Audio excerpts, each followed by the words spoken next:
샬롬. 샬롬. 좋은 날입니다. 벌써 9월의 마지막 주일이 됐고요. 오늘이 마치 인디언 서머처럼 9월 날씨는 드물게 굉장히 따뜻한 날입니다. 이 따뜻한 날 이후에 이번 주 중부터 또 날씨가 이렇게 널뛰기 시작해서 추워진다고 합니다. 추워질 땐 추워지더라도 오늘은 즐겁고 밝게 여러분 마음을, 여러분 영혼을 재충전해서 기쁨 가운데 나아가기를 원합니다. 오늘 여러분들에게 준비한 말씀이 있습니다. 한번 따라 하시기 바랍니다. 제자 아나니아. 제자 아나니아. 아나니아라는 뜻의 이름은 뭐냐면 여호와는 은혜로우시다라는 뜻입니다. 참 좋은 뜻이에요. 자녀들에게 또는 사람들에게 우리가 이름을 지었을 때 그냥 함부로 지은 사람은 아마 거의 없을 겁니다. 특별히 이 한국 사람들, 동양 사람들, 한국이나 중국 또는 특별히 유대인들은 이 이름을 짓는 것에 굉장히 신경을 썼습니다. 왜냐하면 자녀의 이름을 짓는 것처럼 자녀가 그렇게 성장하기를 원하고 또 자녀가 그렇게 축복받기를 원해서 그렇게 이름을 줬습니다. 가끔 젊은 세대에 아무 뜻 없이 그냥 부르고 싶고 이렇게 좋겠다고 부를 수도 있지만 사실상은요, 그 불러주는 이름처럼 아이들이 성장할 때 굉장히 많습니다. 그래서 가정을 가진 사람들, 미혼이지만 벌써부터라도 기도하면서 먼 날, 가까운 날 여러분들이 자녀를 가지면 어떻게 아이 이름을 지을지를 이렇게 기도하면서 생각해보는 것도 좋을 것 같습니다. 참 아나니아, 참 좋은 이름입니다. 하나님은 은혜시다. 우리 자매들 이름에 은혜라는 이름 많지만 그렇게 그보다 한 단계 더 나가서 여호와는 은혜로시다 라고 한 것입니다. 이것은 히브리어의 하나니아라는 이름이, 그 구약에 보면 하나니아라는 이름이 나옵니다. 그 하나니아라는 이름과 같은 겁니다. 헬라어 이름을 그 히브리어 이름으로 바뀌어서 그 흐라는 발음에 빠져서 아나니아라고 되어 있습니다. 근데 성경에, 특별히 신약 성경에는 대표적으로 3명의 아나니아가 나옵니다. 참 특별한 것인데, 다 여호와는 은혜로우시다, 그렇게 은혜롭게 신앙생활하고 은혜롭게 하나님 은혜 받아서 행복한 삶, 축복받는 삶, 인정받는 삶을 받기를 원했던 이름을 가진 동명이인 3명의 사람이 나옵니다. 그런데 이 3사람의 모습이, 신앙의 모습이 나중에 궁극적으로 다릅니다. 그래서 어떻게 다른지에 대한 얘기를 증거하기를 원합니다.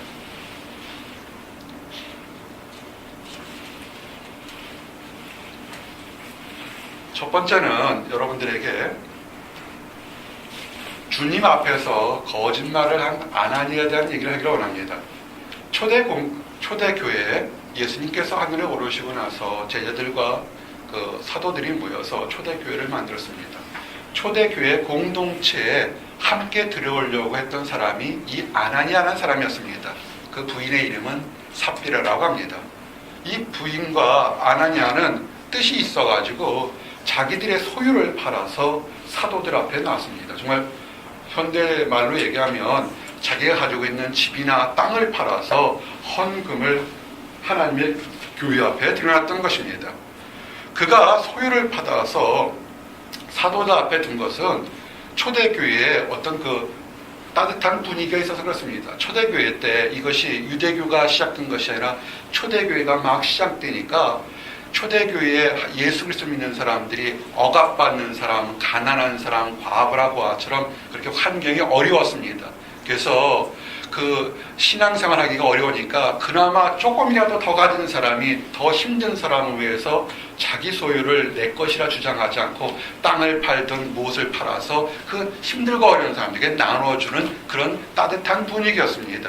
그래서 이들은 자기 재물을 제 거라 생각하지 않고 가난한 사람, 병든 사람, 연약한 사람에게 나눠줬습니다. 근데 그런 과정에 보니까 어린아이들도요, 자기 것을 다 귀하게 생각하는데 귀한 물질을 이렇게 아낌없이 나눠주니까 사람들로부터 존경과 인정을 받게 되었습니다.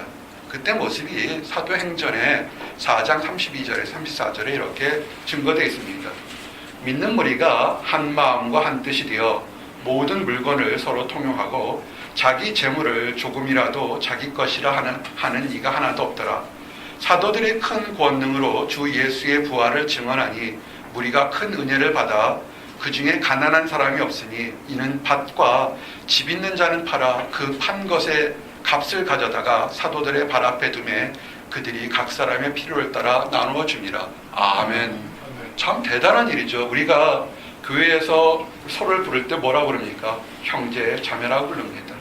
여러분의 가족이, 여러분의 동생이, 오빠가 또는 누이가 사업을 하다가 망했습니다. 여러분의 물질이 좀 여유가 있습니다. 어떻게 합니까? 에이, 능력이 없어서 망했으니까 너는 굶어라, 이렇게 합니까? 아마 대부분은 그렇게 하지 않을 겁니다. 옆에 가족이 우리의 피부치가 힘들어하면 능력에 드는 돈 얼마라도, 단돈 얼마라도 띄어서 그 동생을, 오빠를, 누이를 이렇게 도와주려고 하려고 할 것입니다. 초대교회 때 그러는 것입니다. 서로 피 한 방울 섞이지 않은 타인들끼리에서 예수님을 믿는 그 하나의 마음으로, 사랑의 마음으로 세상을 바라보니까 바로 앞에 있는 연약한 자가 나의 누이요, 나의 오빠요, 나의 동생이 되요, 나의 가족이 되다 보니까 그 물질을 팔아서 아낌없이 줬다는 것입니다. 사도도 또한 그렇게 많은 사람들이 물질을 갖다 줄 때 그것을 내 것이라고 이렇게 챙기는 것이 아니라 그냥 중간에 전달자 입장으로서 가난한 사람들에게 공평하게 나눠주려고 노력했다는 것입니다. 어떻겠습니까? 물건을 판 사람도 칭찬받을 거고 나눠주는 사람도 더 기뻐했을 거고 또한 그 중간에 있는 모든 사람들이 존경과 칭찬이 있었을 것입니다. 이 당시에 누구도 우리가 이제 예수님을 새롭게 믿게 했으니까 너희들은 가진 재물은 다 팔아라 억지로 강요하는 사람이 아무도 없다는 것입니다. 자발적으로 그랬다는 것입니다. 교인 공동체에서 가난하고 어려운 사람을 어떻게라도 도울까 하고 그들은 재물을 나눴던 것입니다. 근데 이 아나니아라는 사람 그리고 부인 삽비라가 무엇을 생각했냐면 인정받고 싶어 했습니다. 칭찬받고 싶어 했습니다. 즉 사람들 앞에서 우쭐하기를 싶어 했습니다. 어떻게 하면 사람들 앞에 우쭐해질까 보니까 사람들이 물질을 좀 많이 팔아서 사도 앞에, 교회로 앞에 내릴 때 사람들이 칭찬하는 걸 보고 아, 우리가 가진 물질을 한번 팔아서 사도 앞에 드리자 그랬습니다. 순수한 마음이 아니었습니다. 사람들의 인정을 받고자 하는 그릇된 마음과 사람들을 속이고자 하는, 사도들을 속이고자 하는 그런 마음속에 있었습니다. 그리고 물건을 팔았을 때 누구도 시키지 않았기 때문에 요만큼을 드리든 이만큼을 드리든 강요하지 않았는데 드린 것을 이렇게 숨기지 않고 얘기하는데 자기 것에 얼마를 드렸다고 감추었습니다. 그때 모습이 사도행전 5장 1절에서 2절입니다. 아나니아라는 사람이 그의 아내 삽비라와 더불어 소유를 팔아 그 값에서 얼마를 감추매 그 아내도 알더라. 얼마만 가져다가 사도들의 발 앞에 두니.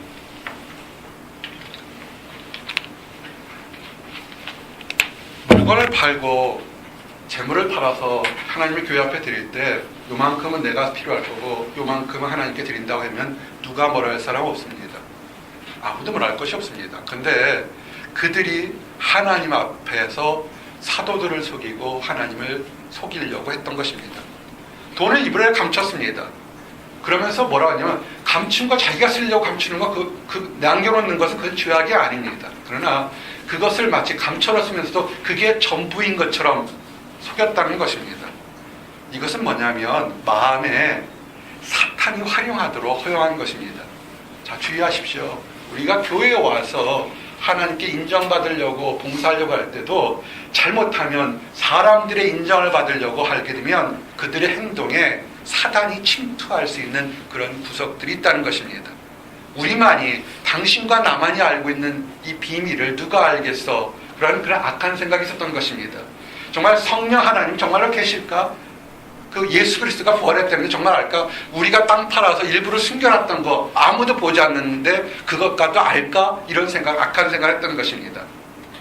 그럴 때 성령 하나님께서 베드로에게 지혜를 주시고 깨닫는 눈을 주셔서 질문하고 그들을 책망합니다. 사도행전 5장 3절 보니까 베드로가 이르되 아나니아야 어찌하여 사탄이 네 마음에 가득하여 내가 성령을 속이고 땅값 얼마를 감추었느냐. 아멘. 근데 이렇게 책망했을 때 아나니아가 계속 거짓말함으로 인해서 그들은 책망을 받습니다. 아나니아가 성령을 회방하는 것을 위해서 베드로를 책망을 받은 것뿐만 아니라 하나님의 회중, 하나님을 속이려 하는 것 때문에 그 자리에서 죽게 됩니다. 심판을 받았습니다. 아내 삽비라도 똑같이 거짓말함으로 인해서 그 자리에서 죽게 됩니다. 하나님이 이렇게 강권적으로 그들의 거짓말을 해서 책망하시고 처벌한 이유가 있습니다. 이게 왜 그러냐면 그때가 초대교회가 이제 교회라는 이름이 온전한 신약시대의 교회가 막 이루어지려고 할 때, 또 열방 백성을 선교를 하려고 할 때 그들은 교묘하게 하나님을 속이고 사도를 속이고 성도를 속이려고 했던 것입니다. 이것 때문에 그들은 심판받았다는 것입니다. 성령 하나님을 대적하는 것은, 성령 하나님을 속이는 것은 무서운 일인 것입니다. 성령 하나님을 어떻게 속입니까? 그것은 하나님께 택한 교회를 흔들거나 회방하려는 것이 성령 하나님을 회방하는 것입니다. 그것은 사단의 종로로 사는 것입니다. 이거 주의하셔야 합니다. 하나님의 택한 교회들을 아무 생각 없이 흔들려고 하는 것이 자기의 판단이라고 생각하시면 안 됩니다. 사단이 역사하는 것이고 성령을 회방하는 것입니다. 그렇기 때문에 하나님은 이 두 사람 아나니와 삽비라를 극단적인 방법으로 심판하셨습니다. 이 모습을 보고서 많은 사람들이 두려워했습니다. 사람들을 속이고 성령 하나님 속이려고 하는 것이, 성령 하나님을 회방할 때는 이렇게 심판받는 것이 알아서 그들이 한번 다시금 찔끔하면서 새롭게 되었습니다. 그래서 초대교회 처음 시작하는 교회, 마치 개척교회처럼 시작하려는 교회가 그릇된 생각 버리고 하나님 앞에서 올바르게 섰다는 것입니다. 세상적으로 이런 얘기들 많이 합니다. 은혜 받기를 원하십니까? 축복받기를 원하십니까? 개척교회 가서 봉사하십시오 라는 말을 많이 합니다. 이유가 뭡니까? 작은 교회이기 때문에 목회자도 사모도 성도들도 교회의 부흥을 위해서, 교회의 영적 성장을 위해서 열심히 기도한다는 것입니다. 그곳에 하나님의 은혜가 있다는 것입니다. 그 덩달아 하나님의 은혜 받을 수 있다는 것입니다. 성령을 기쁘게 하는 것이 뭐냐면 하나님이 택한 교회와 사람들을 기쁘게 하는 것이, 그것이 성령을 기쁘게 하는 것임을 믿으시기 바랍니다. 특별히 하나님의 택한 교회의 공동체를 아름답게 하는 것, 기쁘게 하는 것이, 그것이 하나님을 기쁘게 하는 것입니다.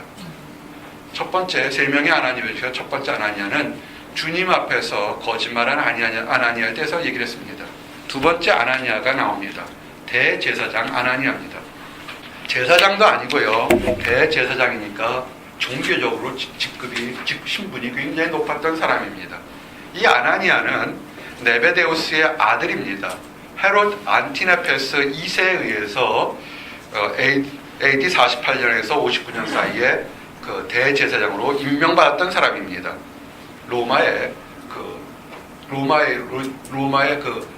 황제들이 통해서 그가 대제사장으로 임명받았다는 것입니다. 즉 그것처럼 친로마 정책, 유대인을 돕는 것이 아니라 로마의 앞잡이 노릇을 하는 종교의 역할에서 그가 대제사장이라는 아주 높은 지위에 올라갔던 것입니다.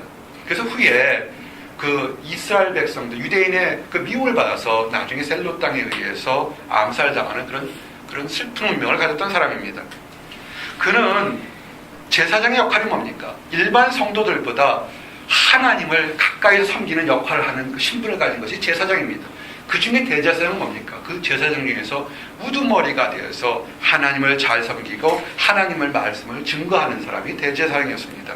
그런데 문제는 뭐냐면 이 눈, 세상을 보는 눈, 영안이 닫혀있던 사람입니다. 영안이 닫혔다는 게 뭐냐면 장님, 소경을 얘기하는 것이 아니라 눈은 떠있지만 하나님 안에서 옳고 그름을 제대로 판단하고 분별하지 못한다는 것입니다. 우리가 이렇게 신앙생활 할 때 천사가 있는 것을 믿으십니까? 천국이 있는 것을 믿으십니까? 이것을 알지 못하고 사단이 있는 것도 모르고 지옥이 있는 것도 모르고 그냥 교회라는 것이 우르르 몰려와서 밥 한 끼 먹고 수다 떨고 내가 필요한 정보를 얻고 혹시 사업체 할 수 있는 이득이나 없을까는 그렇게 오는 것이 아니라 지금도 보시고 어제도 보시고 내일도 보시는 하나님 앞에 예배드리는 것입니다. 그렇게 예배 장소에서는 늘 거룩하게 먼저 와서 묵상하고 기도해야 되는 것입니다. 사도행전 23장 1절에서 2절은 뭡니까? 이런 대제사장 아나니아를 가리켜서 하나님의 사도였던 바울이 그를 딱 한마디로 표현합니다. 바울이 공의를 주목하여 이르되 여러분 형제들아 오늘날까지 나는 범사의 양심을 따라 하나님을 섬겼노라 하거늘 대제사장 아나니아가 바울 곁에 서 있는 사람들에게 그 입을 치라 명하니. 아멘. 바울이 예루살렘에서 변증이 됐습니다. 자기 자신에 대한 거, 자기 학벌 자랑하지 않고 자기 로마 시민이라는 시민권 자랑하지 않고 딱 한마디를 합니다. 나는 하나님 앞에서 양심대로 살려고 노력했던 사람입니다 라고 얘기합니다. 여러분들이 있을 때 내가 어느 대학 다녀요, 무슨 학위 가졌어요, 내가 이만큼 돈이 있어요 라고 하는 사람 하지 않고 나는 하늘을 우러러 한 점 부끄럼 없이 산 사람입니다 라는 멋진 시인의 고백처럼 그렇게 한 사람이, 청년이 여러분 앞에 있을 때 여러분은 어떻게 보시겠습니까? 에이, 명문대학도 아닌데, 에이, 권력자의 집안의 자손도 아닌데 이렇게 판단하시겠습니까? 하늘을 우러러 한 점 부끄럼 없이 사는 사람입니다 할 때 그 청년에 대해서 가슴과 눈을 열며 어떤 사람인가 궁금증을 가시겠습니까? 대제사장 아나니아는 딱 그 얘기를 듣고 뭐라냐면 싫었습니다. 올바르게 살려는 것, 거룩하게 살려고 하는 그 말이 싫어서 뭐라냐면 입을 쳐라 그러는 겁니다. 이것처럼 상대방을 알지 못하면서 나는 귀한 사람인데 저 사람 입을 쳐라는 것처럼 교만한 말이 없을 것입니다. 초대교회 때 이 당시에 그 근방에 유명한 역사가가 있습니다. 요세푸스라는 사람이 있습니다. 요세푸스가 이 대제사장 아나니아를 뭐라고 표현했냐면 성격이 난폭했으며 사람을 잘 치고 재물을 탈취하는 것을 좋아했다고 했습니다. 바울에 대해서도 믿음의 눈으로 보지 않았던 것입니다. 그가 하나님을 믿고 많은 능력을 행하고 복을 전했으면 그가 자기도 하나님을 믿는데 저 사람이 어떻게 해서 저렇게 열심히 됐을까 한번 듣고 생각해보고 다 판단해도 늦지 않은데 그렇게 하지 않았다는 것입니다. 이유가 뭔지 아십니까? 온전한 하나님에 대한 믿음이 없어서 아나니아는 내가 대제사장인데 어서 제사장급도 아닌 바울이 나는 하나님 앞에서 부끄러움이 없이 살려고 노력한 사람이라는 그 말이 꼭 같게 들렸던 것입니다. 그래서 오만하다고 입을 치라고 명했습니다.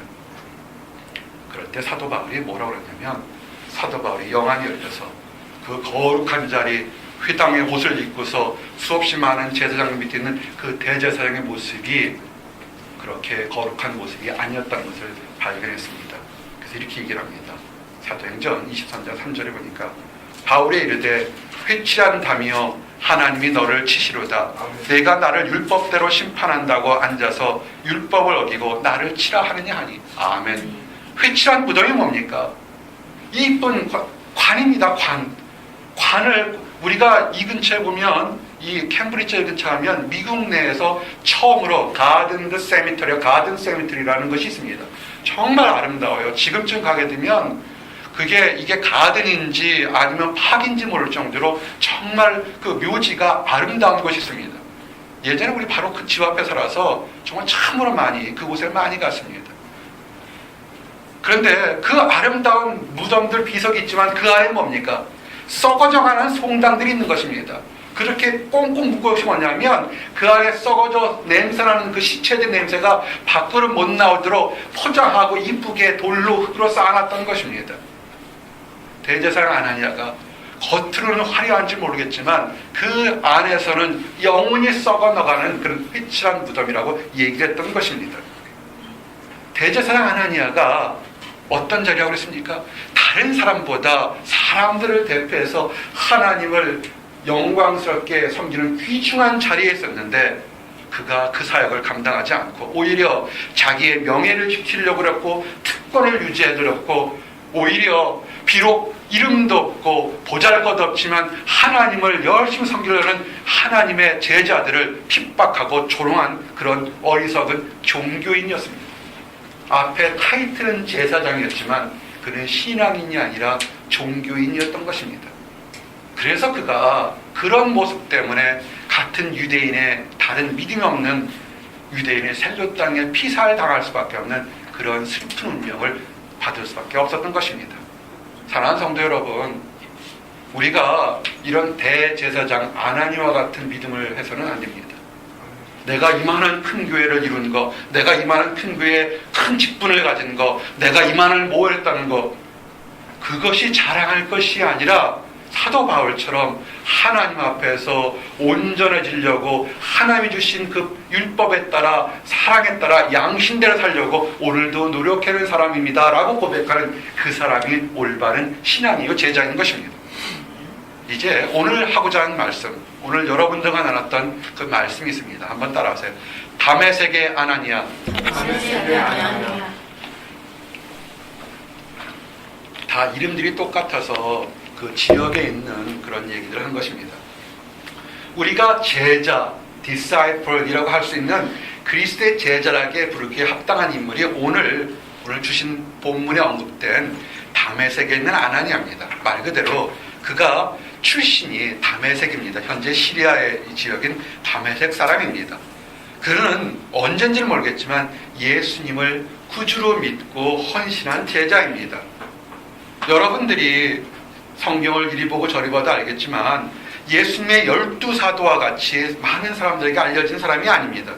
그러나 그는 주님의 택함을 받고 이름도 없이 무명으로 있었지만 하나님의 일을 충실히 수행했던 사람입니다.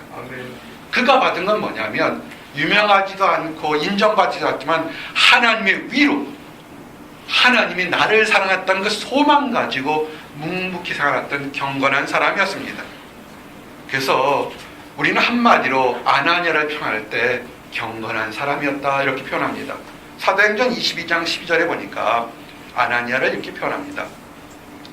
율법에 따라 경건한 사람으로 거기 사는 모든 유대인들에게 칭찬을 듣는 아나니아라 하는 이가. 아멘. 이렇게 경건한 사람 아나니아에게 하나님이 소명, 콜링을 주셨습니다. 예수님의 환상 중에 아나니아를 불렀습니다. 아나니아야라고 이름을 불렀습니다.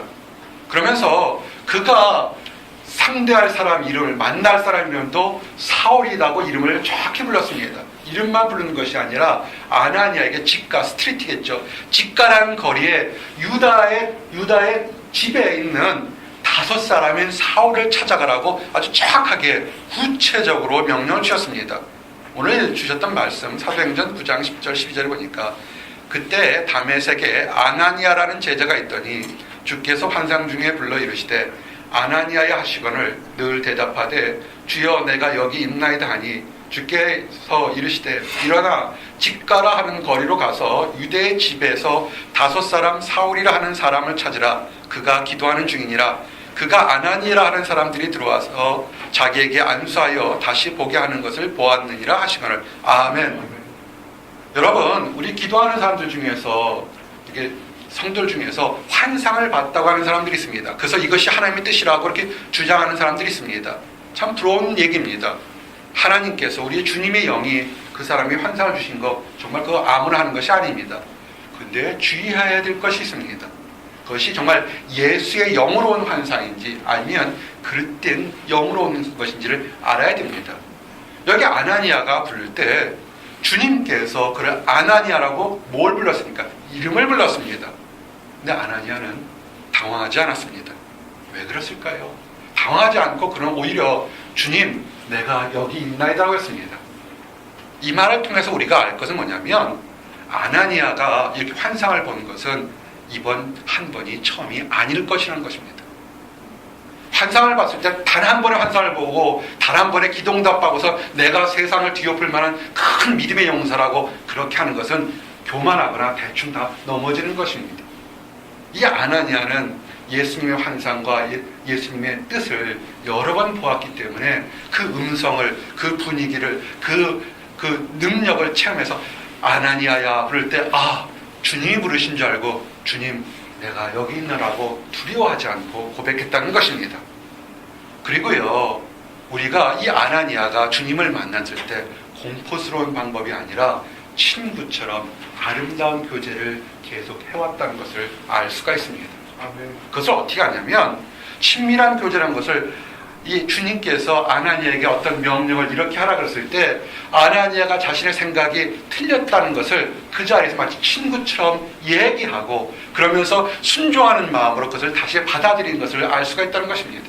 우리 남녀가, 사랑하는 남녀가 있을 때 한쪽의 청년이 오늘 짜장면 먹으러 갈까 그랬을 때 이 옆에 있는 다른 자매가 짬뽕을 먹고 싶었을 때 나는 짬뽕 그릇에다가 서로 얘기해서 그럼 우리 짬짜면 먹을까 이렇게 서로 얘기 맞춰주는 것처럼 친구 사이라면 서로 생각이 다르더라도 자기 얘기를 한 다음에 합치는 것을 보게 될 겁니다. 이 아나니아가 그랬다는 것입니다. 아나니아야 불렀을 때 주님 내가 여기 있나 그러면서 소명을 받을 때 집가라는 곳에 가서 5사람 사울에게 안수해라 그랬을 때 아나니아가 사랑하는 주님을 친구처럼 얘기를 합니다. 그것이 오늘 13절 14절 얘기입니다. 아나니아가 대답하되 주여 이 사람에 대해서 내가 여러 사람에게 들사온즉 그가 예루살렘에서 주의 성도에게 적지 않은 해를 끼쳤다 하더니 여기서도 주의 이름을 부르는 모든 사람을 결박한 권한을 대제사장들에게 받았나이다. 아나니아가 주님께서 명령한 것을 듣고서 그 5사람 사울이 어떤 사람인지 정확히 알고 있었습니다. 그래서 질문했던 것입니다. 반항한 것이 아닙니다. 여러분 기도는요 대화인 것을 아시기 바랍니다. 그냥 쫙 외치는 것이 아니라 부르짖었으면 침묵하고 묵상하고 하나님의 응답이 무엇인지를 여러분에게 들을 수 있도록 좀 쉬워야 된다는 것입니다. 그러자가 뭐라고 그랬습니까? 아나니아가 이렇게 가니까 예수님께서 우리의 주님은 하냐면 아나니아야 사울을 두려워하지 말고 내가 하라는 대로 하라 그러는 것입니다. 왜 두려워하지 말라고 그랬을까요? 분명히 아나니아는 세상을 정확히 보고 있었고 사울이라는 사람을 정확히 알고 있었습니다. 지금도 예수님을 믿는 주님을 믿는 그 제자들을 잡아 죽이려고 이곳까지 왔다는 것을 아는데 내가 왜 그곳에 가야 됩니까? 하는 걸 정확히 알고 있었습니다. 그런데 예수님은 그 아나니아에게 두려워하지 말라는 것입니다. 혹시라도 여러분들에게도 이렇게 말씀을 하고 싶기를 원합니다. 한번 따라하세요. 하나님 안에서 두려워하지 말자. 여러분을 이 힘든 보선 땅에 물가가 비싼 보선 땅에 하이라고 인사도 제하지 않는 보선 땅에 왜 여러분을 불렀겠습니까? 어차피 유학생활하는 거, 어차피 어학생활하는 거, 물가도 싸고 날씨도 따뜻하고 편안한 분위기 있는 곳에 미국에 수없이 많은 좋은 대학이 많은데 왜 여기를 불렀습니까? 우선은 첫 번째 두려워하지 마시기 바랍니다. 하나님의 뜻이 있습니다. 아나니아에게 두려워하지 말라는 것은 뭐냐면 주의 택하는 사람들에게는 무엇을 하든지 어느 곳에 있든지 하나님이 우리 주님이 알고 계시기 때문에 두려워하지 말라는 것입니다. 특별히 사울이 율법을 믿는 바리새인 중에서 어떻게 했습니까? 개심했습니다. 지금 막 고민하고 있는 것입니다. 다메섹 도상에서 우리 주님을 만나고 나서 그가 갑자기 소리를 듣고 얘기를 들어서 눈앞이 가려워져서 걷지 못하는 그런 충격과 놀라움을 겪어서 내가 예수를 믿는 것이 거짓말이라고 생각했는데 어떻게 죽은 예수가 나에게 얘기하라서 놀래서 지금 그 자신의 살아온 모든 삶을 돌아보고 있는 것입니다. 그러면서 회심하고 있는 겁니다. 아하, 이건 내가 우리 살아계신 주님을 내가 들어 욕보이게 했구나 하고 그가 회개하고 있는 그 상황인 것을 하나님이 아셨던 것입니다. 겉으로만 회개하는 것이 아니라 사도 바울이 그 내면 세계에서 내가 정말 악한 짓을 했구나. 우리 주님께서 이 땅에 오셔서 사람들을 위해서 사람들의 죄를 위해서 십자가에 죽으시고 부활하셨는데 나는 그것을 믿지 못하고 예수님이 주님이라는 사람들을 오히려 잡아다 죽이려는 것에 앞장서서 박수친 나는 죄인이구나. 나 같은 사람 어떻게 할까 하고 지금 가슴을 치면서 회개하고 있는 것을 주님께서 알고 있었다는 것입니다. 주님께서 그가 어디에 있는지 유다라는 사람의 집에 지금 있어서 통곡하면서 회개하고 있다는 것을 알고 있다는 것입니다. 두려워하지 마십시오. 이 작은 목자가 늘 여러분에게 두려워하지 말라는 것은 뭐냐면 여러분의 사역을 게으름 피지 말고 즉시로 바로 수행해야 되기 때문에 두려워하지 말라는 것입니다. 아나니아에게도 두려워하지 말고 즉시로 나가라는 것이 뭐냐면 사울이 기도하고 있기 때문에 그렇습니다. 기도가 뭡니까? 우리 기도가 뭐라고 배웠습니까? 하나님과 교제하는 것, 영혼의 호흡이라고 우리는 다 얘기합니다. 기도하고 있으면 하나님이 귀를 듣는 거 아닙니까? 기도 중에서 급한 기도가 있고 지금 당장 해야 되는 기도가 있으면 하나님이 다른 사람에게도 급하게 움직이라고 얘기하는 것입니다. 여러분이 기도할 때 그 기도 응답이 언제쯤 일어날 거라고 생각하고 계십니까? 그냥 기도는 그냥 중얼중얼 떠드는 것이라고 생각합니까? 아니면 아무리 세상적으로 어려워도 하나님이 들으시기 때문에 하나님의 방법에 하나님의 때에 이루어질 거라고 믿고 계십니까? 9장 11절 보니까 일어나 집가라 하는 거리로 가서 유다의 집에서 5사람 사울이라는 사람을 찾으라. 그가 기도하는 중이니라. 아멘. 여러분이 기도할 때 큰 목소리로 작은 목소리로 울며 웃으며 기도할 때 하나님이 들으시고 하나님은 천사들을 통해서 여러분에게 움직일 방법이 있다는 것입니다. 아멘. 사울의 변화된 모습 아무도 알지 못합니다. 유다 집에 있던 그 유다도 사울이 변한 것을 알지 못했을 것입니다. 근데 그가 진정으로 회개하고 있다는 것을 하나님, 우리 주님은 아셨다는 것입니다. 호흡이 있는 생명체가 어떻게 있습니까? 살아있게 됩니다. 생명체는 호흡할 때 아직 살아있는 것입니다. 기도하는 성도가 살아있는 크리스천인 것입니다. 아멘. 참된 성도는 주님께 모든 것을 알리고 기도하는 것입니다. 아멘. 여러분, 거룩한 십자가가 그려졌고 성가대가 있는 곳, 장엄한 음악이 있는 곳에 거기서만 기도하는 것이 하나님께 예배드리는 것을 생각하지 마시기 바랍니다. 세상의 역사를 바꾸는 이 사울이 바울이 되는 시점이 성소가 아니고 회당이 아니고 유다 사람의 집이었던 것을 기억하시기 바랍니다. 그가 회개하는 곳에, 그가 기도하는 곳에서 역사가 일어나는 것입니다. 아멘. 여러분, 예배 들어갈 때 어떤 사람은 이렇게 얘기합니다. 은혜가 없어요. 그 말이 교회를 괜히 해방하는 것입니다. 은혜가 왜 없습니까? 예배 전에, 그 예배 전날부터 기도하십시오. 아멘. 나는 은혜 받기를 원합니다. 말씀을 전하는 사역자 우리 목사님 은혜 올바른 얘기해 주십시오. 우리 함께 드리는 우리의 성도들 은혜 받게 하십시오. 기도하시기 바랍니다. 여러분들이 오늘 이 자리에 왔을 때 여러분이 전혀 알지 못하는 사람들이 여러분을 위해서 기도한 거 아십니까? 작은 목자가 여러분들을 위해서 기도 부탁을 했습니다. 은혜로운 예배가 되도록 기도 부탁을 했습니다. 여러분, 기도가 그런 것입니다. 생각해 보세요.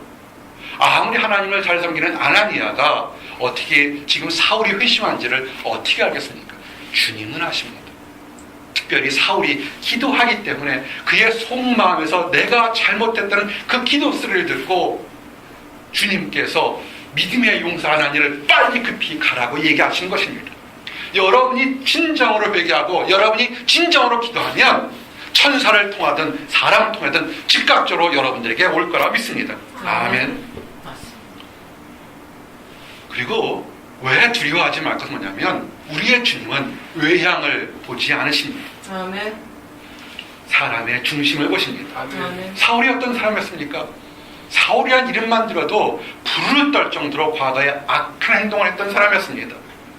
근데 그가 중심에 회개하고 새로운 사람이 된 것을 하나님이 보셨기 때문에 외형적으로 아무리 악했었고 과거에 더럽고 취했다 할지라도 그가 진정으로 회개해서 새로 난 것을 보고 우리의 주님은 그 과거를 보지 않으시고 새 사람이니까 나가라는 것입니다. 주님을 잘 믿는다고 하는 아나니아가 두렵고 망설였을 때 아니다. 과거에 그가 어떨지 모르겠지만 그는 새 사람이고 내가 그에게 소명을 줄 것이다 얘기했던 것입니다. 고린도후서 4장 7절의 말씀이 우리에게 도저히 됩니다. 우리가 이 보배를 질그릇에 가졌으니 이는 심히 큰 능력은 하나님께 있고 우리에게 있지 아니함을 알게 하려 합니다. 아멘. 신앙생활 오래 했거나 기도응답 많이 받았거나 큰 곳에서 화려한 곳에서 신앙생활 했다고 자랑하는 것은 그것은 어리석은 얘기라는 것이 이 말씀을 통해 알 수 있습니다. 우리는 질그릇이요 때로는 좀 이쁜 도자기일 수도 있습니다. 어떤 것은 찢어진 금간 도자기일 수도 있고 어떤 것은 아주 고려청처처럼 이쁜 도자기 할 수 있습니다. 근데 중요한 것은 뭐냐면 그 안에 무엇이 있느냐는 것입니다. 아무리 고려청자 도자기라 할지라도 거기에 똥오줌이 있으면 그거는 요강과 똑같은 것입니다. 토기라 할지라도 옹기라 할지라도 그곳에 보물이 있다면 그것은 이 세상에 어떤 것보다 귀한 것이 될 것입니다. 아나니아에게 가르쳐주고 싶은 것, 우리에게 하는 게 뭐냐면 사람을 볼 때 외향을 보지 말라는 것입니다. 우리 성도들은 그랬으면 좋겠습니다. 처음 어쩌다 한 번은 어디서 오셨어요? 어느 대학 다녀요? 의례적으로 그럴 수 있지만 다시는 그런 얘기들 서로 잘 안 했으면 좋겠습니다. 아멘. 보스턴에 온 것 모든 사람들이 귀한 사람들입니다. 아멘. 다 귀한 존재이고 아름다운 존재로 그렇게 얘기했으면 좋겠습니다. 그리고 하나님 뜻을 속히 이룰 때는 순종이 필요하다는 것을 아시기 바랍니다. 순종할 때 두려움이 없게 됩니다. 아멘. 사울에게 열방 백성들에게, 다른 사람들은 열방 이방 백성들에게 복음을 전하는 엄청난 비전을, 사역을 주시기로 하나님은, 주님은 계획하셨던 것입니다. 그렇기 때문에 이렇게 위대한 일을 하기 위해서는 주님의 뜻도 있지만 이 주님의 위대한 일을 회방하려는 악한 세력도 밥도 안 먹고 열심히 회방하려고 다른 박질한다는 것도 아셔야 합니다. 아멘. 여러분이 주님 안에서 큰 꿈을 가지면 악한 세력은요 도시락 싸들고 쫓아다니면서 여러분을 넘어뜨리는 것입니다. 아멘. 맞습니다. 늘 얘기를 했습니다. 주일 예배가 언제부터 시작됐냐고요? 아무리 늦어도 주일 토요일 저녁부터 오후부터 시작된다고 했습니다. 어떻게 합니까? 내가 힘들어요. 주일날 가서 은혜 받을 거예요. 주일날 가서 아름다운 교제할 거, 이렇게 기도하게 되면 악한 것들이 토요일날 저녁, 토요일날 오후, 주일 아침 저는 주일 아침부터까지 마음을 뒤엎도록 헛 집어넣습니다. 왜? 은혜 받아야 되니까 은혜 받지 못하도록 육신을 괴롭히고 마음을 괴롭히고 잠귀신을 부르고 졸음귀신을 부르고 뭐든지 불러서 주일날 예배를 회방하려는 것입니다. 주님께서 사울에서 바울로 회심한 저 사람을 이방 모든 백성들의 복음 전한 위대한 선교사로 지금 제자로 삼으려고 작정하니까, 악한 것도 하니까 회방하기 전에 네가 먼저 가서 저 사람에게 하나님 말씀을 전하라고 급히 가라는 것입니다.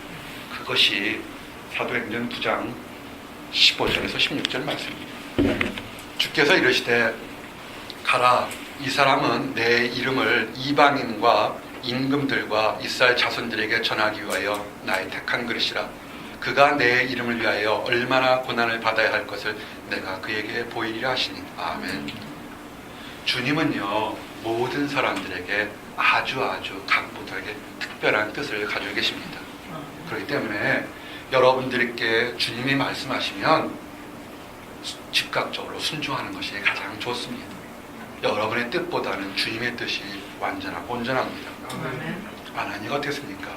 주님과 늘 교제하면서도 주님이 이렇게 하라니까 자기 얘기를 그렇게 얘기하지만 주님께서 내가 큰 뜻이 있다 하니까 그 말 이후에는 더 이상 질문하거나 의심하지 않고 즉각적으로 주님의 명령에 순종했습니다. 정말 멋진 사람입니다.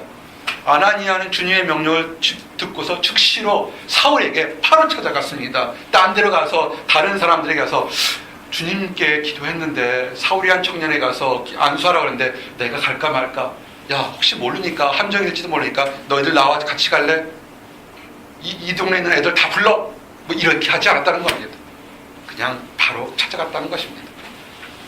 바울, 많은 사람들을 핍박했던 사울을 전혀 두려워하지 않고 들어가자마자 뭐라고 그랬냐면요, 참 놀랐습니다. 이 아나니아의 믿음, 그 순수한 사랑은 뭐냐면 형제여, 브라더 이랬던 겁니다.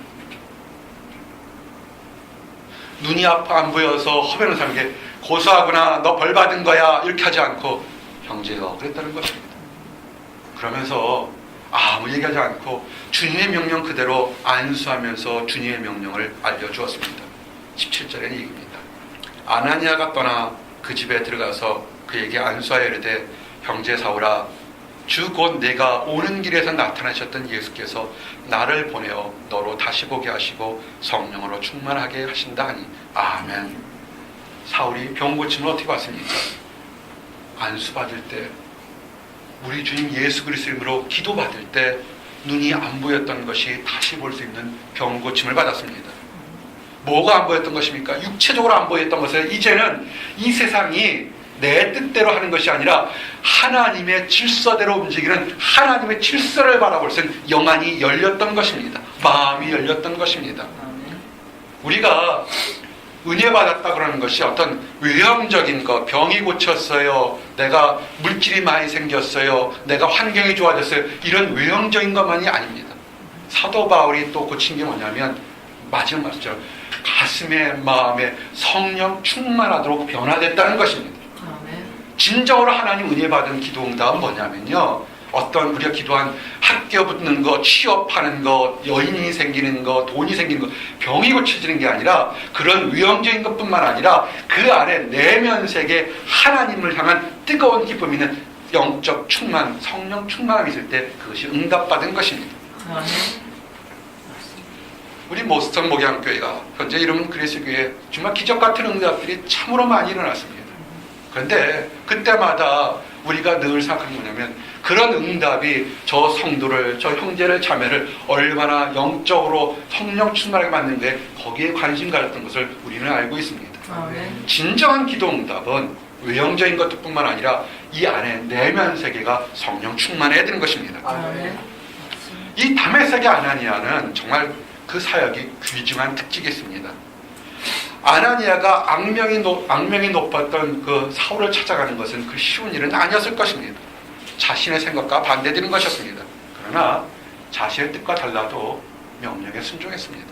이것을 여러분들에게 한번 적용해 보시기 바랍니다.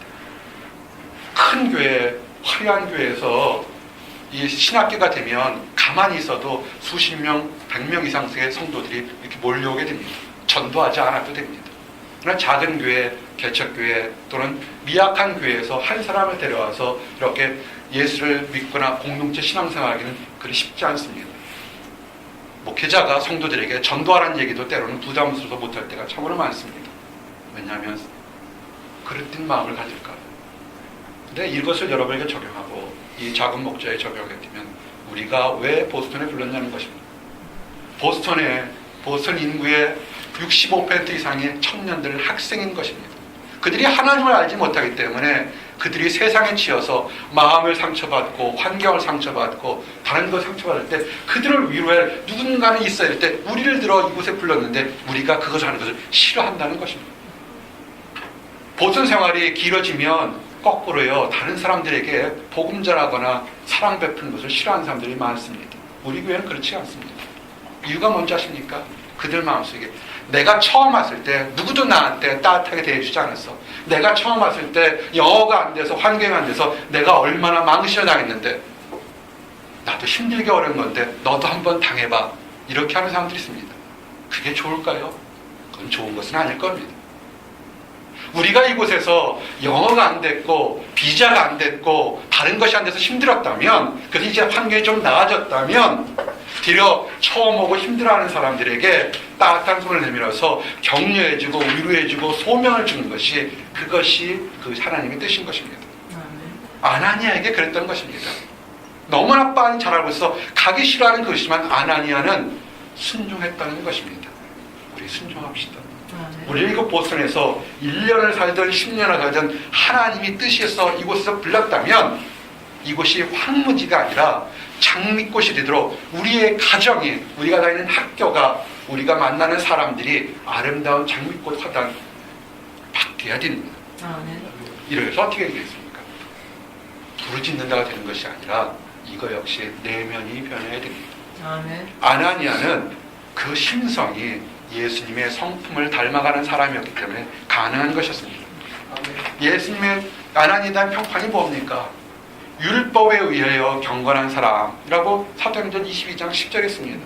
사도 바울도 이런 얘기했습니다. 사도 바울이 자기 자신을 가르쳐서 뭐라 했습니까? 나는 바리새인 중에서 바리새인이요 율법에 대해서 완전한 자라. 이렇게 사도 바울이 굉장히 자기 자신을 증거했습니다. 정말. 그런데 이런 사도 바울이 그것을 자랑할 만큼 했었는데 아나니아가 이렇게 율법, 하나님의 말씀에 대해서 거룩하고 잘 알고 있으면서도 경건했다는 것입니다. 하나님 말씀을 잘 아는 것, 그것뿐만 아니라 지식이 넘치는 것이 아니라 사람들에게도 존경받았다는 것입니다. 사도행전 22장 12절에 거기 사는 모든 유대인들에게 칭찬을 듣는 아나니아라는 이가. 아멘. 이 모습은 마치 2000년 전에 우리가 다메섹에 있는 것과 똑같습니다. 보스턴에 뛰어난 사람들 많지 않습니까? 율법을 지식으로 바꿔보시기 바랍니다. 보스턴에 지식이 뛰어난 사람, 정말 내가 최고의 명문 중에 명문을 다니는 사람이라고 자랑할 만한 사람은 참 많습니다. 중요한 건 뭐냐면 명문 중에 명문에 있는 것이 아니라 사람들로부터 칭찬을 받는 그런 사람들이 되기를 원합니다.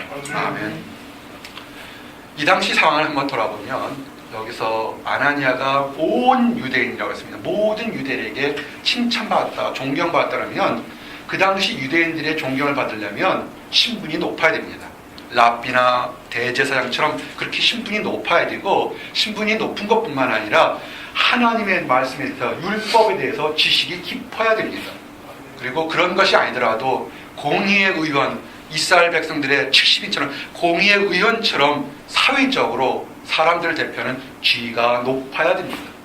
그리고 매주마다 회당에서 예배를 인도하는 회당장처럼 그렇게 종교적으로도 덕망이 높아야 되고 이름이 있어야 됩니다. 근데 이 아나니아는 그런 사람이 아니었다는 것입니다. 그렇게 제사장처럼 신분이 높은 것도 아니고 공의의원처럼 어떤 권력을 가진 사람도 아니었습니다. 여러분, 신약 성경을 잘 보시기 바랍니다. 아나니아에 대해서 예루살렘에서 특별히 키운 숨겨놓은 제자라서 다메섹으로 파송됐다는 얘기 없습니다. 예수님께서 12명씩 짝을 보내고 70명씩 짝을 보내서 제자들에게 복음 전을 볼 때 그 70명의 아나니아라는 사람의 이름이 언급이 없습니다. 아까도 말씀드렸지만 공의의 회원이나 부자나 이런 이름이 없습니다. 그냥 아나니아 그러면 주님을 섬기는 제자 아나니아 이렇게만 언급되어 있습니다. 그럼에도 불구하고 온 유대인들이 그를 존경했다는 것입니다. 무엇을 의미할까요? 그가 세상의 권력이나 명예가 없다 할지라도 그의 삶이, 가슴이, 성격이 하나님을, 예수님을 올바로 닮아가는 그 삶 자체의 모습이 많은 사람들의 존경과 인정을 받았다는 것입니다. 아멘. 정말로 도전드리는 얘기입니다. 우리가 세상적으로 유명하든 유명하지 않든 그것이 중요한 것이 아니라 우리가 삶이 온전히 서서 온 사람들부터 인정과 칭찬받기를 원합니다. 사도 바울도요, 그가 자기 자신을 변론할 때 그가 정통한 율법을 받았으며 당시의 최대의 명문이었던 가마리아를 선생 밑에서 수학했다고 얘기를 합니다. 사도행전 23장 1절 보니까 나는 유대인으로 길르기아 다수에서 낳고 이성에서 자라 가마리알 문화에서 우리 조상들의 율법의 엄한 교육을 받았고 오늘 너희 모든 사람처럼 하나님께 대하여 열심히 있는 자라. 아멘. 아멘. 이 사울, 나중에 이름이 바울이지만 바울이 하나님 쓰실 때 그가 정말 대단한 배경을 가진 사람입니다. 그 당시 가마리알 문화는 율법에서 최고를 가리키는 그런 학파의 이름입니다. 스승입니다. 그가 그렇게 똑똑했지만 어떻게 했습니까? 몰랐기 때문에 예수님을 잡으러, 우리 주님을 예수님을 믿는 사람을 잡으려고 다메섹에 가는 그런 악한 행동을 했던 거 아십니까? 그것이 사도행전 22장 7절에 그렇게 뛰어났지만 어리석어서 했던 행동이 뭐냐면, 가는 중 다메섹에 가까이 갔을 때 오전쯤 되어 호련히 하늘로부터 큰 빛이 나를 둘러비치며 내가 땅에 엎드려져 들으니 소리 있어 이르되 사울아 사울아 네가 왜 나를 박해하느냐 하시거늘 내가 대답하시되 주님 누구시니까 하니 이르시되 나는 내가 박해하는 나사렛 예수라 하시더라. 아멘. 아멘. 보세요. 이 말씀을 통해 보시기 바랍니다. 예루살렘을 뒤엎었던 것이 뭡니까? 예수님이었습니다. 배웠던 사람이나 안 배웠던 사람이 예수님께서 병자를 고치고 죽은 자를 일으켜 세우고 귀신을 쫓아내고 무리를 거고 오병이어에 빵 5개와 물고기 2마리 수천 명을 먹었던 그런 이적들을 경험하고 듣고 얘기했는데, 사도 바울, 이 바울은 그의 지식으로 정말로 우리 주님 예수님의 음성이 예수님이 어떤 분인지 묵상하고 기도하지 않았다는 것입니다. 한 번도 아니고 하늘에서 사울아 사울아 네가 왜 나를 핍박하느냐 그럴 때 첫 마디가 뭡니까? 누구십니까? 누구십니까? 그의 마음속에 단 한 번도 생각하지 못한 인물 누구십니까? 어떻게 사람이 하나님의 아들이 될 수 있느냐? 어떻게 사람이 모든 사람의 인류의 죄를 질 수 있느냐? 어떻게 사람이 죽은 자에서 다시 일어날 수 있느냐? 어떻게 사람이 하나님 우편에 있을 수 있느냐? 그것이 어떻게 예수님이 될 수 있느냐? 한 번도 생각해 보지 않았다는 겁니다. 누구십니까? 그래서 우리 주님이 얘기합니다. 나는 네가 박해하는 나사렛 예수라는 것입니다. 그래서 이 사울이 뒤집어졌다는 것입니다. 그 그의 모든 지식이 모든 경험이 아무것도 아닌 사실이 다 무너진 사실을 발견했던 것입니다. 여러분, 주님과 정말 진정한 교제가 없으면 우리가 요만할 때부터 믿었건 이만할 때 믿었건 이만한 지식이 있건 그것이 큰 의미가 없다는 것을 이 사울을 통해서 도전받게 됩니다. 아멘. 여러분, 주님과 교제하시기 바랍니다. 아멘. 여러분의 이름을 불렀을 때 주님, 내가 여기 있습니다 하고 알아들을 수 있는 눈과 귀와 영안이 열려 있어야 됩니다. 이제 마지막으로 한번 따라 하시기 바랍니다. 역사를 바꾼 아나니아. 역사를 바꾼 아나니아.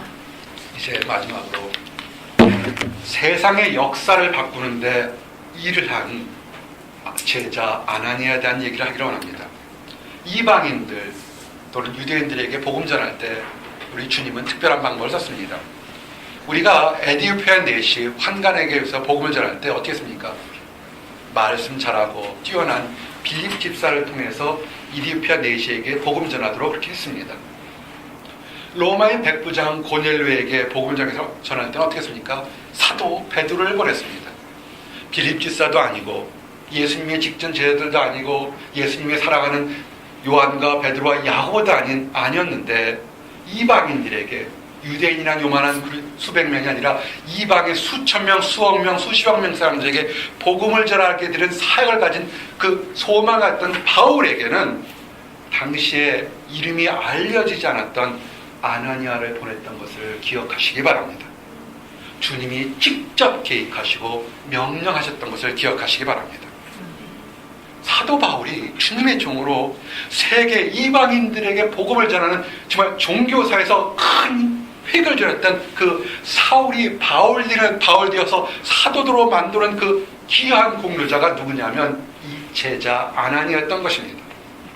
후에 또한 그가 사울이 바울이 그래서 다른 제자들도 그를 두려워할 때 이 바나바라는 사람이 또 이 바울을 변론합니다. 그래서 정말 이방인의 사도가 되도록 한 것이 제자 아나니아와 하나님의 제자 바나바 두 사람이 이 사울을 바울로 변화시켰던 것입니다. 아나니아의 공적이 뭡니까? 핍박자였고 포악자였던 사울을 하나님을 믿는 그런 능력을 체험하고 하나님 안에서 한 단계 영적 성장을 체험하는 그런 중요한 일을 한 것이 제자 아나니아였습니다. 그래서 종교 역사가에서 윌리엄 바클레이는 이 제자 아나니아를 기독교 교회의 잊혀진 영웅 중에 하나다라고 이렇게 표현하였습니다. 그렇습니다. 우리가 이 교회사를 잘 알지 못하면 이 다메섹에 있던 제자 아나니아의 큰 일을 알지 못합니다. 그러나 그는 세상 사람들이 인정하든 인정하지 않든 하나님 사역에서 가장 중요한 일을 한 예비된 제자였던 것을 기억하시기 바랍니다. 아멘. 사랑하는 성도 여러분, 이제 말씀을 마칩니다. 정리하겠습니다. 여러분 이곳 보스턴에 왔을 때 힘든 것도 있고 어려운 것도 있을 겁니다. 좋은 것도 있을 줄 압니다. 믿으시기 바랍니다. 여러분을 이곳에 짧게 길게 부르시는 것은 하나님의 특별한 뜻이 있습니다. 아멘. 여러분이 세상 사람들과 비교해서 화려하거나 화려하지 않는다, 그거 아무 의미가 없습니다. 중요한 것은 그 여러분이 있는 처지에서 위치에서 하나님을 위하는 제자 아나니아처럼 되기를 원합니다. 아멘. 그래서 세상 사람들은 알아주지 못하죠. 하나님이 아시고 천사들이 알고 믿는 성도들이 존경과 칭찬받는 여러분들이 다 되시기를 원합니다. 아멘. 또한 우리 주변에 아직 하나님을 알지 못한다고 무시하거나 배척하지 마시기 바랍니다. 또는 설사 예수 믿는 사람을 비방한다 할지라도 그를 미워하지 마시기 바랍니다. 혹시라도 그들 중에서 사울이 바울 된 것처럼 하나님의 일을 열심히 할 위대한 사람이 나올 수 있다는 것입니다. 아멘. 그래서 우리는 성도라고 교회 다니는 사람끼리만 어울리는 것이 아니라 하나님 안에서 모든 열방의 사람들이 다 사랑을 나누고 보살펴 주는 귀한 사람인 것을 믿으시기 바랍니다. 기도하시겠습니다. 하나님 감사합니다. 사울이 회심하고 아버지 주의 종으로서 변화되는데 하나님의 예비된 종을 사용하심을 인하여 감사합니다. 아멘. 제자 아나니아처럼 아버지 세상 사람들이 인정하든 인정하지 않든 묵묵히 있는 자리에서 최선을 다해서 주님이 부르실 때 주여 내가 여기 있느라 헌신한 그런 일꾼을 보게 됩니다. 우리도 이와 같이 될 수 있도록 허락해 주시옵소서. 아멘. 아버지, 이곳 보스턴에서 또한 아버지 우리가 또 부르시는 다른 땅 어느 곳에 있든지 간에 믿는 형제 자매들과 또한 아직 하나님을 알지 못하는 모든 사람들에게도 사랑을 나누고 아버지 참된 교제를 나눠서 그 모든 사람들이 하나님 나라 확장에 귀하게 아름답게 사용될 수 있도록 허락해 주시옵소서. 감사드립니다. 예수 그리스도를 받들어 기도했습니다. 아멘.